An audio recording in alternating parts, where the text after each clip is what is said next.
جی آواز آ رہی ہے آپ لوگوں کو؟ ایک بار کنفرم کر دیجیے گا پلیز.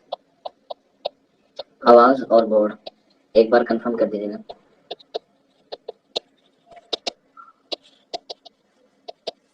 آج ہم لوگ بات کرنے والے ہیں اردو شاعری کی ایک نئی صنف کو، جس کو ہم لوگ جانتے ہیں قصیدے کے حوالے سے. تو آج کی جو ہماری کلاس ہے وہ ہم لوگ بات کریں گے قصیدے. قصیدے کا آغاز و ارتقا اور اس کا فن. آج کی جو ہماری کلاس کا موضوع ہے وہ ہے آواز و ارتقا اور اس کا فن. ایک بار آپ لوگ کنفرم کر دیجیے گا. آواز اور بورڈ کلیئر ہے؟ محمود علی، وکیل انصاری، وجارت خان، ایک بار کنفرم کر دیجیے گا. آواز اور بورڈ کلیئر ہے؟ ٹھیک، اوکے.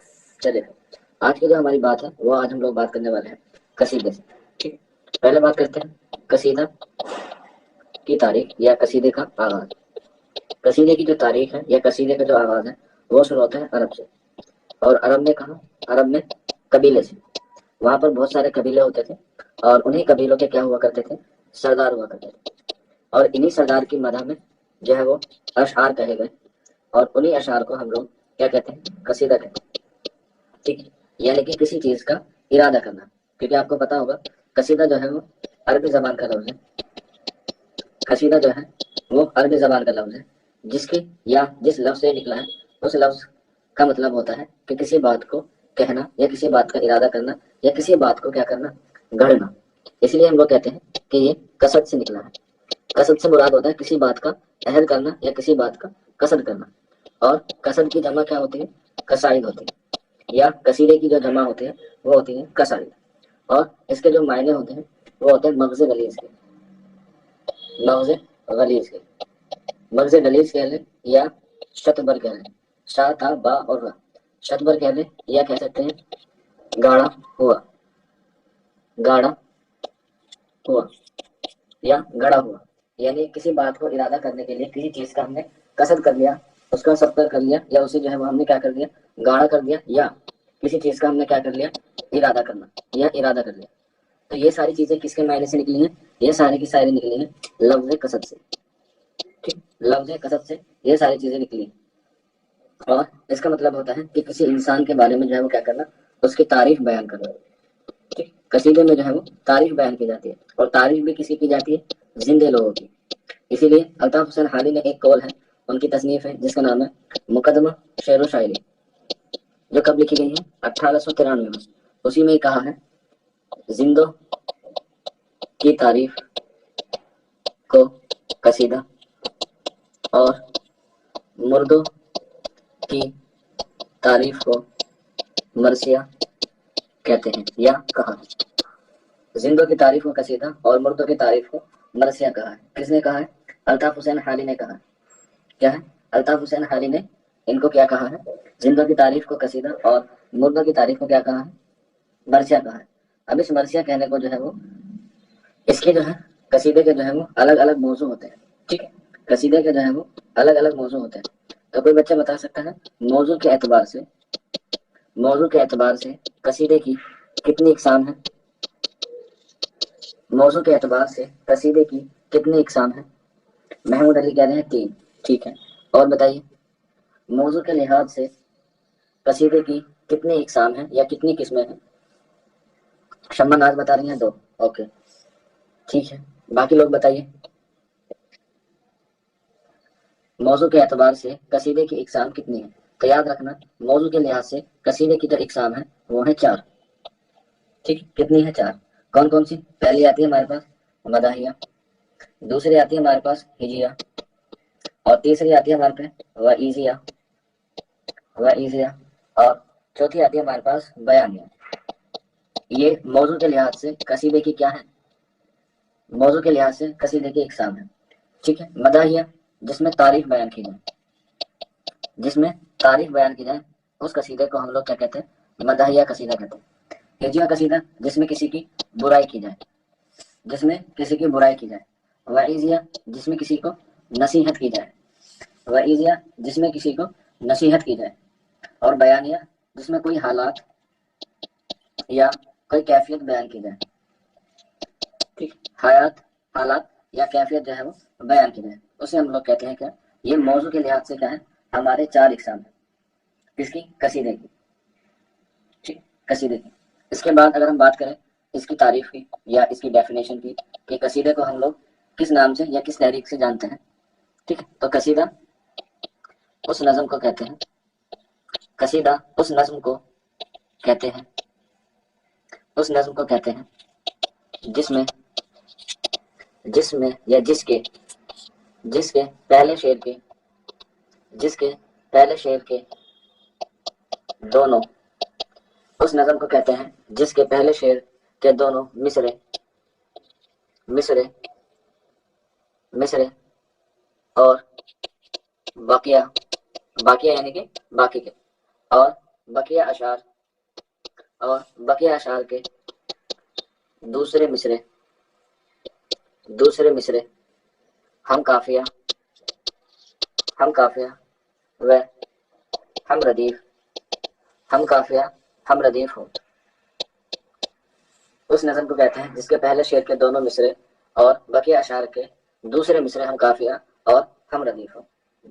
یہ کیا ہوتے ہیں، اس میں جو ہے وہ چیزیں بیان کی جاتی ہیں ہم قافیہ اور ہم ردیف کے ساتھ۔ اسی لیے ماہرین نے جو قصیدہ ہے یا قصیدے کو حیت کے اعتبار سے کس سے ملتا جلتا کہا ہے، یا کس سے مناسبت رکھنے والی صنف کہا ہے، حیت کے اعتبار سے، کیونکہ یہ ہم ردیف اور ہم قافیہ حیت میں ہی آتے ہیں۔ کوئی بچہ بتا سکتا ہے؟ ضروری نہیں کہ وہ آپ کو حیت ہی دے، وہ آپ کو ساعت دے سکتا ہے کہ قصیدے کو ساعت کے اعتبار سے کس کی طرح بتایا گیا ہے، صورت کے لحاظ سے کس کی طرح بتایا گیا ہے، اس کے علاوہ شکل کے اعتبار سے کس کو بتایا گیا ہے، اس کے علاوہ بناوٹ کے لحاظ سے کس کی طرح بتایا گیا ہے۔ تو حیت بھی نہ آئے، ساعت آ جائے، صورت آ جائے، شکل آ جائے، بناوٹ آ جائے، ہاں، تو ان سب کا آنسر ایک ہی ہوگا اور وہ ہوگا آپ کا غزل، ٹھیک ہے، کیونکہ قصیدے کو حیت کے، صورت کے، شکل کے، بناوٹ کے اعتبار سے غزل سے ملتا جلتا بتایا ہے۔ بس غزل کا موضوع کیا تھا، عشق و محبت تھا، غزل کا عشق و محبت، لیکن یہاں قصیدے کے جو موضوع ہیں وہ الگ الگ ہیں، جو میں نے آپ کو جو ہے وہ لکھوا دی، ٹھیک ہے، اور اسی لحاظ سے جو ہے وہ قصیدے میں کیا ہوتا ہے، کسی کی چاپلوسی کی جاتی ہے۔ قصیدے کا جو بنیادی مقصد ہوتا ہے وہ ہوتا ہے چاپلوسی کرنا یا کسی سے کسی طرح کا کوئی انعام و اکرام لینا۔ اسی لیے قصیدے کو ہم لوگ خوشامد کلام بھی کہتے ہیں، کیونکہ اس میں جو ہے وہ کسی کو خوش کرنے کے لیے جو ہے وہ کیا ہوتا ہے، قصیدہ کہا جاتا ہے۔ اب قصیدہ کہنے کے لیے بھی ایک پیراگراف ہوتا ہے یا ایک پیرامیٹر ہوتا ہے، اس پیرامیٹر میں ہی آپ لوگ قصیدہ کہیں گے تو آپ کا قصیدہ کیا ہوگا، مقبول اور مشہور ہوگا۔ وہ کیا کیا ہے یا وہ کس طریقے سے، وہ ہم لوگ ابھی کریں گے۔ جیسے آپ کو میں نے بتایا غزل اور قصیدہ دونوں حیت کے اعتبار سے سیم ہے، تو ظاہر سی بات ہے جیسے غزل کا پہلا شعر کیسا ہوتا ہے، مطلع ہوتا ہے، اور مطلع کے لیے کیا ہونا چاہیے، ہم ردیف ہونا چاہیے اور ہم قافیہ ہونا چاہیے۔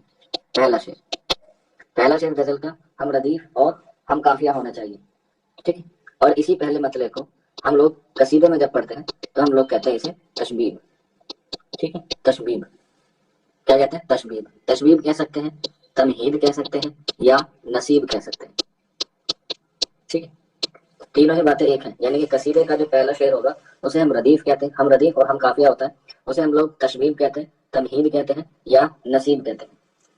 قصیدے کا جو پہلا شعر ہوتا ہے اسے ہم لوگ تشبیب، تمہید یا نصیب کہتے ہیں۔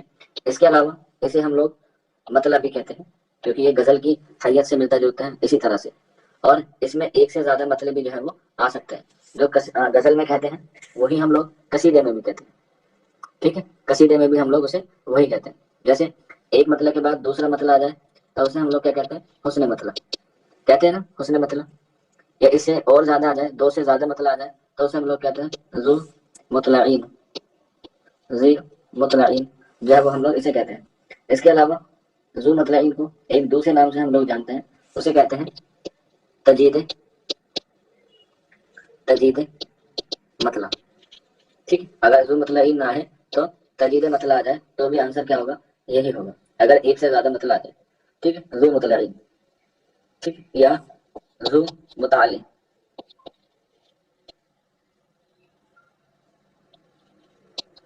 یہ بھی اسی کے نام ہے. تو یہ ایک سے زیادہ مطلب آ جاتا ہے تو ان سب کے لیے ان سب الفاظوں کا جو ہے وہ ہم لوگ استعمال کرتے ہیں. تشبیہ کو ہم لوگ پہلے آتا ہے قصیدے میں، جسے ہم لوگوں نے کیا کہا تھا، نصیب بھی کہا تھا. ہاں مطلع ثانی ہم لوگ غزل میں کہتے ہیں، یہاں ہم لوگ قصیدے کی بات کرتے ہیں. مطلع ثانی بھی جو ہے وہ ہم لوگ کہہ سکتے ہیں. ٹھیک ہے. اس کے بعد وہی جو قصیدے میں ہوتا ہے، بعد میں اس میں کیا آ جاتا ہے، مقطع آ جاتا ہے جو شعر کے آخر میں آتا ہے، جس میں تخلص جو ہے وہ شاعر جو ہے وہ اپنا تخلص استعمال کرتا ہے، اسے ہم لوگ کیا کہتے ہیں، مقطع کہتے ہیں. تو قصیدے میں بھی جو ہے وہ یہیں پر آ جاتا ہے. اور ان سب چیزوں کے بیچ جیسے غزل میں جو سب سے اہم خصوصیات تھی وہ تھی اعجاز و اختصار، ٹھیک اسی طرح سے اسٹار بنا کے لکھ لینا. قصیدے میں ظاہر سی بات ہے جب آپ لوگ کسی کی تعریف کریں گے تو الفاظ کا انتخاب جو ہے وہ بہت اچھی طریقے سے کریں گے. اسی لیے کہا جاتا ہے کہ قصیدے کا جو بنیادی چیز ہوتی ہے اور وہ ہوتی ہے شوکت الفاظ اور بلند تخیل، یعنی کہ الفاظ بھی اچھے ہوں اور اس کا سوچنے کا معیار جو ہے وہ کیا ہو، وہ بھی اچھا ہو، وہ بھی کیا ہو، اچھا ہو. تو بلند تخیل اور شوکت الفاظ ہونا جو ہے وہ ضروری ہے. اب یہ بھی کس میں کی جاتی ہے، شوکت الفاظ اور بلند تخیل، اس کے کہنے کی بھی لمیٹیشن ہے. اس کو جو کہنے کے لیے ہمیں کم سے کم 21 اشعار کی ضرورت ہوتی ہے. کم سے کم ہمارے پاس 21 اشعار ہوں تب ہم لوگ شوکت الفاظ اور بلند تخیل کو کیا کر سکتے ہیں، پیش کر سکتے ہیں. کم سے کم 21، اور زیادہ سے زیادہ کوئی لمٹ تو نہیں ہے، لیکن پھر بھی ماہرین نے 200 اشعار کو جو ہے وہ اچھا مانا ہے. یہ 200 اشعار کا قصیدہ بہت اچھا ہوتا ہے. شوکت الفاظ اور بلند تخیل کو بیان کرنے کے لیے 21 اشعار کا ہونا ضروری ہے. زیادہ کی کوئی کیا ہے، لمیٹیشن نہیں ہے. زیادہ جو ہے وہ کتنے بھی ہو سکتے ہیں. ٹھیک ہے، کتنے بھی ہو سکتے ہیں. اور میں نے یہ آپ کو اس کی حیت بتائی ہے کہ حیت کے اعتبار سے غزل سے کیا رکھتا ہے، ملتا جلتا ہے. اگر ہم بات کریں قصیدے کی حیت کے اعتبار سے کتنی قسمیں ہیں یا کتنے اقسام ہیں، قصیدے کے حیت کے اعتبار سے کتنے اقسام ہیں، قصیدے کی حیت کے اعتبار سے یا حیت کے لحاظ سے کتنی قسمیں ہیں یا کتنے اقسام ہیں، حیت کے اعتبار سے بتانا ہے.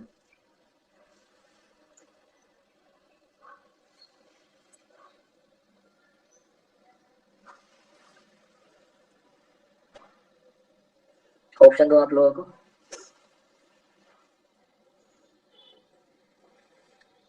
چلیے آپشن لے لیجیے گا، 2، 3، 4 اور 5. جی آ گیا 2، 3، 4 اور 5. بالکل شوقین اور زویا نے صحیح بتایا. آنسر ہو جائے گا 2. دو کون کون سے ہیں آپ سبھی کو پہلے ہی پتا ہے، بس میں آپ کو کیا بتا رہا ہوں، ریوائز کرا رہا ہوں. اور وہ ہے، ایک ہے خطابیہ اور دوسرا ہے تمہیدیہ. خطابیہ اور تمہیدیہ یہ کیا ہے، یہ حیت کے اعتبار سے اور موضوع کے اعتبار سے کتنے ہیں، 4 ہیں. اگر ہم بات کریں خطابیہ کی، تو خطابیہ قصیدہ کون سا ہوتا ہے، تو لکھ لیجیے گا، جس میں شاعر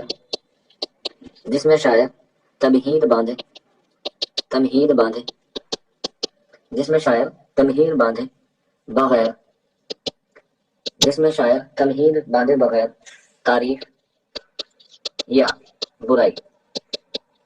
یا برائی کرنا شروع کر دے اسے خطابیہ کہتے ہیں. جس میں شاعر تمہید باندھے بغیر تعریف یا برائی کرنا شروع کر دے اسے خطابیہ کہتے ہیں.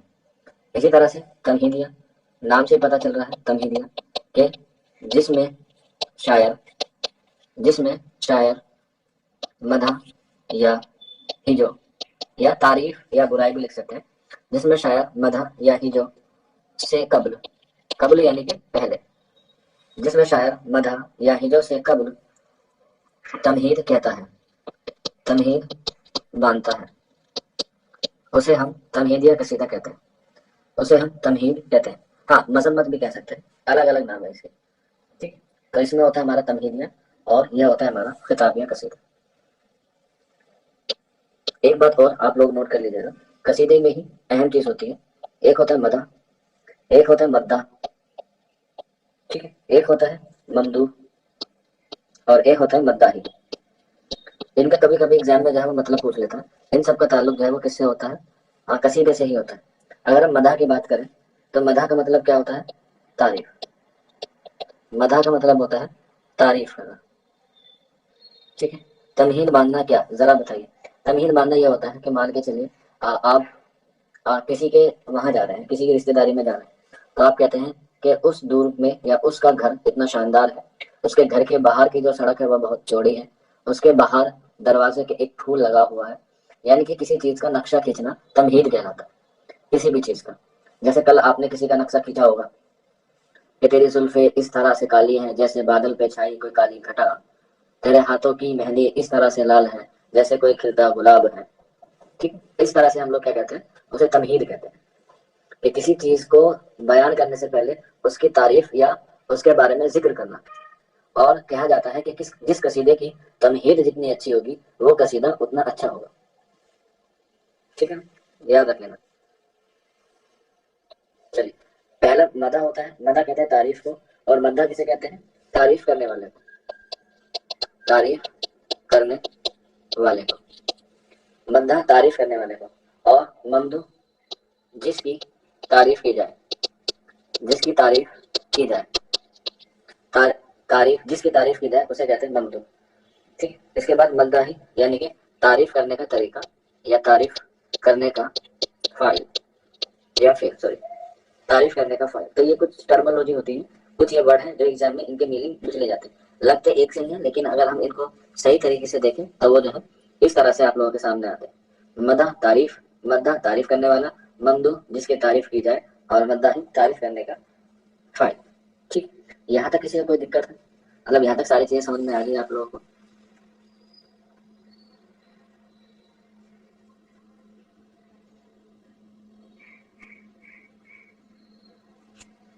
آگے چلیں بیٹا۔